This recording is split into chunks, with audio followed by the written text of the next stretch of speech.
নমস্কার বন্ধুরা, বাংলা আজব কাহিনী চ্যানেলে আপনাদের সবাইকে স্বাগতম।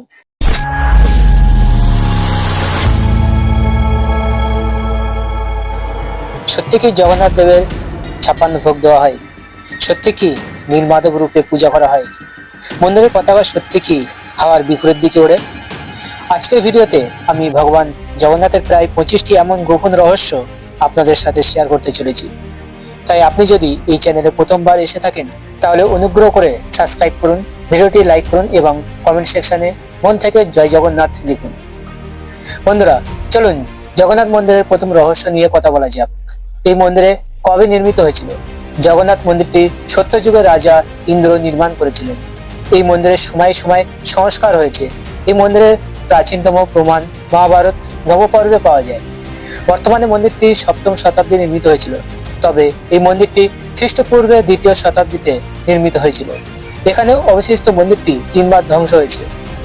1174 খ্রিস্টাব্দে উড়িষ্যার শাসক অনঙ্গ ভীমদেব এটি ভেঙে দিয়েছিলেন।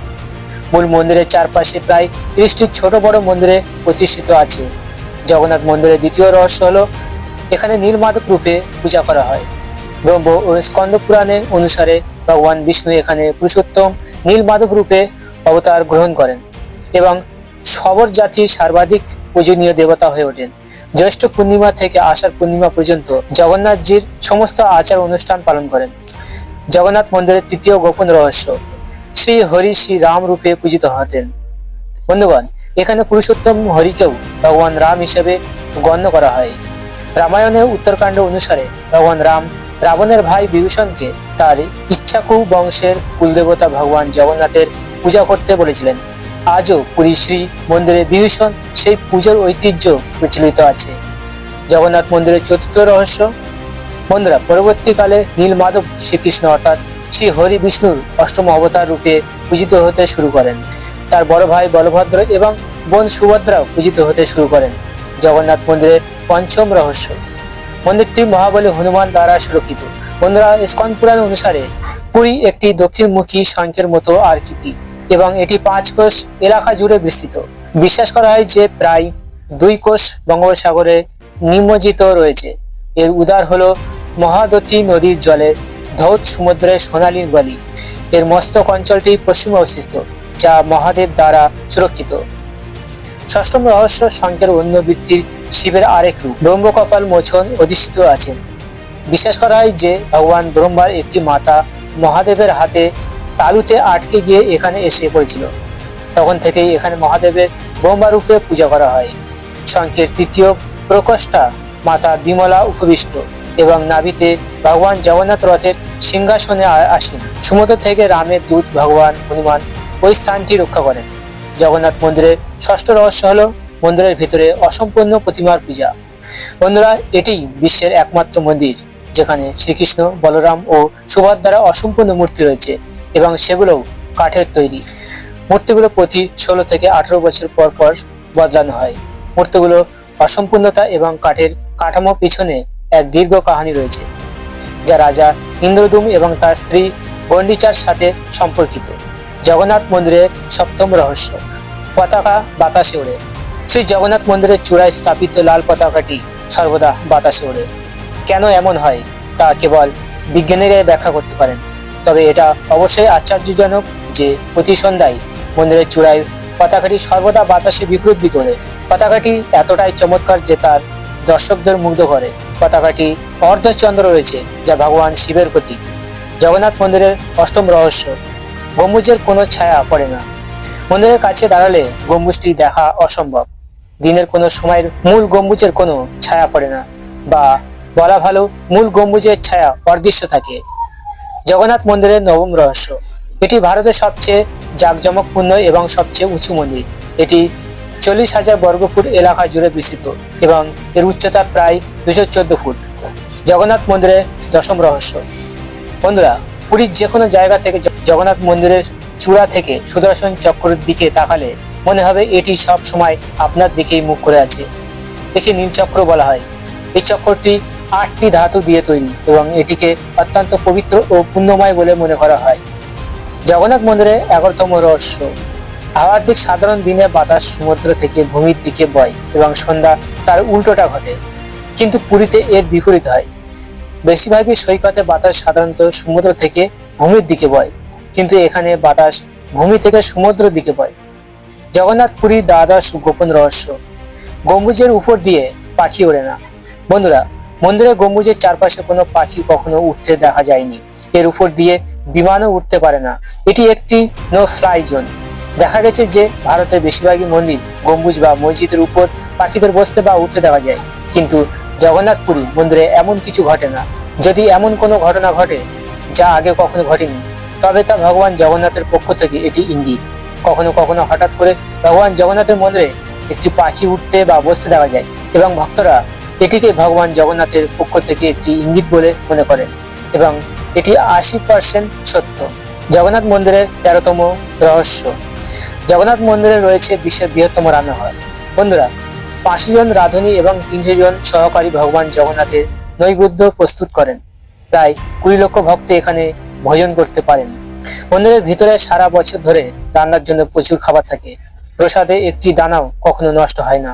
বলা হয় যে প্রতিদিন 20,000 লোকের জন্য প্রসাদ তৈরি করা হয়, কিন্তু উৎসবের দিনগুলিতে 5,000 জনেরও বেশি লোকের জন্য এটি তৈরি করা হয়। বলা হয় যে কোনো বিশেষ দিন লক্ষ লক্ষ লোক আসলেও ভগবান জগন্নাথের ভক্তদের জন্য প্রসাদের কম পড়ে না। জগন্নাথ মন্দিরের 14তম রহস্য। ভাত এক অদ্ভুত উপায়ে রান্না করা হয়। বন্ধুরা, মন্দিরের রান্নাঘরে প্রসাদ রান্নার জন্য 7টি হাঁড়ি একটির উপর আরেকটি করে রাখা হয় এবং সবকিছু কাঠের পাত্রে রান্না করা হয়। এই প্রক্রিয়া উপরের হাঁড়িতে তৈরি প্রসাদ সবচেয়ে দ্রুত রান্না হয়, তারপর নিচের হাঁড়ি তৈরি প্রসাদ রান্না হয় এবং এইভাবেই চলতে থাকে। জগন্নাথ পুরী মন্দিরের 15তম গোপন রহস্য। সমুদ্রের শব্দ। মন্দিরের সিংহদ্বারে প্রথম ধাপে পা রাখার সাথে সাথেই আপনাদের সমুদ্র থেকে আসা কোনো শব্দ শুনতে পাবেন না। এই মন্দিরটি শব্দরোধী ব্যবস্থা এক আশ্চর্যজনক উদাহরণ। আমরা প্রায় প্রতিধ্বনি বা শব্দকে ঘরে প্রবেশ বা প্রস্থান করা থেকে বিরত রাখতে অদ্ভুত সব কাঠামো স্থাপন করি এবং আমাদের স্টুডিও বিভিন্ন উপকরণ দিয়ে ভরিয়ে তুলি। কিন্তু এই মন্দিরটি প্রাচীনকালেই এমন ভাবে নকশা করা হয়েছিল যে ভেতরে প্রবেশ করার সাথে সাথেই আপনি বাইরে কোনো শব্দ শুনতে পাবেন না। আপনি কেবল মন্দিরের আরতি শব্দ অথবা আশেপাশের মানুষের কোলাহলই শুনতে পাবেন। জগন্নাথ মন্দিরের 16তম রহস্য। বাইরে দুর্গন্ধ ভেতরে প্রবেশ করে না। বন্ধুগণ, একইভাবে মন্দিরের বাইরে রয়েছে স্বর্গদ্বার, যেখানে মোক্ষ লাভের জন্য মৃতদেহ দাহ করা হয়, কিন্তু কেবল মন্দির থেকেই বেরোলেই আপনি দগ্ধ লাশের গন্ধ পাবেন এবং যেই মাত্র আপনি প্রবেশ করবেন সেই সমস্ত গন্ধ উধাও হয়ে যাবে। জগন্নাথ মন্দিরের 17তম রহস্য। প্রতিমা রূপ পরিবর্তন হয়। বন্ধুগণ, এখানে ভগবান কৃষ্ণকে জগন্নাথ বলা হয়। জগন্নাথ তার ভাই বলভদ্র এবং বোন সুভদ্রার পাশে উপবিষ্ট থাকেন। এই তিনজনের প্রতিমা কাঠের তৈরি। এখানে প্রতি 12 বছর পর পর একটি নবকালের নতুন পুনর্জন্ম হয়। তখন নতুন প্রতিমা তৈরি করা হয় এবং পুরানো প্রতিমাগুলো সরিয়ে নতুন প্রতিমা স্থাপন করা হয় এবং প্রতিস্থাপিত প্রতিমাগুলোর আকার, রং এবং অন্য সবকিছুই একই থাকে। জগন্নাথ মন্দিরের 18তম রহস্য। বিশ্বের বৃহত্তম রথযাত্রা আষাঢ় মাসে অনুষ্ঠিত হয়। যখন ভগবান জগন্নাথ রথে চড়ে তার পিসি রানী গন্ডিচার বাড়িতে যান, এই রথযাত্রাটি 5 কিলোমিটার দীর্ঘ পুরুষোত্তম এলাকায় অনুষ্ঠিত হয়। রানী গন্ডিচা ছিলেন ভগবান জগন্নাথের একনিষ্ঠ ভক্ত, রাজা ইন্দ্রদমের স্ত্রী। তাই রানীকে ভগবান জগন্নাথের পিসু বলা হয়। ভগবান তার পিসির বাড়িতে 8 দিন থাকেন। আষাঢ় শুক্ল দশমীতে প্রত্যাবর্তন যাত্রা সম্পন্ন হয়। ভগবান জগন্নাথের রথের নাম নন্দীঘোষ, দেবী সুভদ্রার রথের নাম সর্পদলন এবং ভাই বলভদ্রের রথের নাম তালধ্বজ। পুরী গজপতি মহারাজ সেরা পারণ নামে পরিচিত। এটি সোনার ঝাড়ু দিয়ে জগন্নাথ মন্দিরে ঝাড়ু দেন। জগন্নাথ মন্দিরের 19তম রহস্য। হনুমান জগন্নাথ মন্দিরকে সমুদ্র থেকে রক্ষা করেন। বিশ্বাস করা হয় যে সমুদ্র 3 বার জগন্নাথ মন্দির ধ্বংস করেছে। বলা হয় যে ভগবান জগন্নাথ সমুদ্রকে নিয়ন্ত্রণ করার জন্য এখানে বীর মারুতিকে নিযুক্ত করেছিলেন। কিন্তু যখন হনুমানজি জগন্নাথ, বলভদ্র এবং সুভদ্রাকে দর্শন করতে মন্দিরে আসতেন, তিনিও ভগবান জগন্নাথকে দর্শন করার জন্য প্রভুকে অনুসরণ করতেন। কেশরী নন্দন হনুমানজির এই অভ্যাসে বিরক্ত হয়ে ভগবান জগন্নাথ তাকে এখানে একটি সোনার বেড়ি দিয়ে বেঁধে দেন। এখানে জগন্নাথ পুরীতে সমুদ্র তীরে বেদি হনুমানের প্রাচীন ও বিখ্যাত মন্দিরটি অবস্থিত।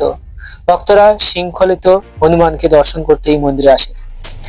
জগন্নাথ মন্দিরের 20তম রহস্য। হনুমান সমুদ্রের শব্দকে মন্দিরে প্রবেশ করতে বাধা দিয়েছিলেন। নারদ একবার হনুমানকে বলেছিলেন যে সমুদ্রের শব্দের কারণে প্রভু মন্দিরের ভিতরে ঘুমাতে পারেন না। এতে ক্রুদ্ধ হয়ে হনুমান সমুদ্রকে সরে যেতে বলেন। সমুদ্র দেবতা আবির্ভূত হয়ে বলেন, তোমার পিতা পবন দেবের কারণেই আমার কণ্ঠস্বর সব দিকে শোনা যায়, কিন্তু আমি তোমাকে একটি সমাধান বলে দিচ্ছি। তোমাকে মন্দিরের চারপাশে একটি শব্দহীন বায়ুপূর্ণ দুর্গ এবং কম্পন তৈরি করতে হবে। হনুমান বুঝতে পারলেন। তারপর নিজের শক্তি ব্যবহার করে হনুমান নিজে দুটি ভাগে বিভক্ত করলেন এবং বাতাসের চেয়েও দ্রুত গতিতে মন্দিরকে প্রদক্ষিণ করতে শুরু করলেন। এর ফলে এমন এক বায়ু প্রবাহ তৈরি হয়েছিল যে সমুদ্রের শব্দ মন্দিরের ভিতরে না গিয়ে মন্দিরের বাইরে ঘুরতে থাকে এবং শ্রী জগন্নাথজি মন্দিরে আরামে ঘুমিয়ে থাকতেন। জগন্নাথ মন্দিরে 21তম রহস্য। কিংবদন্তি অনুসারে বলা হয় যে বনবাসকালে দ্রৌপদী এবং 5 পাণ্ডব ভগবান জগন্নাথ দর্শন করতে এসেছিলেন। পাণ্ডবদের এই স্থানটি কখনো ভগবান জগন্নাথের মন্দিরের ভিতরে রয়েছে। বলা হয় যে ভগবান জগন্নাথ যখন চন্দন যাত্রায় যান তখন 5 পাণ্ডব তার সঙ্গে নরেন্দ্র সরোবরে যান। আজও শ্রী মন্দিরে 21 দিনের চন্দন যাত্রা আয়োজন করা হয়। জগন্নাথ মন্দিরে 22তম গোপন রহস্য। স্বর্ণদান। মহান শিখ সম্রাট মহারাজ রণজিৎ সিং এই মন্দিরে প্রচুর পরিমাণে সোনা দান করেছিলেন, যা অমৃতসরের স্বর্ণ মন্দিরের তার দান করা সোনার চেয়েও বেশি ছিল। জগন্নাথ মন্দিরে 23তম রহস্য। যীশু খ্রিস্টও এখানে প্রভুর দর্শন করতে এসেছিলেন। কিছু বই এবং কিংবদন্তি থেকে জানা যায় যে যীশু খ্রিস্ট যখন সিল্ক রুট ধরে কাশ্মীর এসেছিলেন তখন বেতালহেমে ফেরার পথে তিনি ভগবান জগন্নাথের দর্শন করেছিলেন। আদি শঙ্করাচার্য এখানে এসেছিলেন এবং এখানকার 4টি মঠের মধ্যে অন্যতম গোবর্ধন মঠ প্রতিষ্ঠা করেছিলেন। জগন্নাথ মন্দিরের 24তম রহস্য। হিন্দু ধর্ম ছাড়া অন্য কোনো ধর্মের অনুসারীদের মন্দিরে প্রবেশ করতে দেওয়া হয় না। বিশ্বাস করা হয় যে বহু বিদেশি দ্বারা মন্দির এবং তার আশেপাশে এলাকা অনুপ্রবেশ ও আক্রমণ কারণে এই নিষেধাজ্ঞা আরোপ করা হয়েছিল। অতীতে মন্দিরটি বেশ কয়েকবার ক্ষতিগ্রস্ত হয়েছে। জগন্নাথ মন্দিরের 25তম রহস্য। বন্ধুরা, বলা হয় যে মন্দিরে শুধু একটি নয়, হাজারো রহস্য লুকিয়ে আছে। এখানে অনেক রহস্যময় বই, ধর্মগ্রন্থ এবং এমনকি গুপ্তধনও লুকানো আছে। এমন একটি সময় ছিল যখন এই মন্দিরে শত শত বছর ধরে বালির নিচে চাপা পড়েছিল এবং ভবিষ্যৎবাণী করা হচ্ছে যে ভবিষ্যতেও এমনটা ঘটবে। তো বন্ধুরা, এই ছিল আজকের ভিডিও। এই ভিডিওটি সম্পর্কে আপনাদের মতামত নিচের কমেন্টের সেকশনে শেয়ার করুন।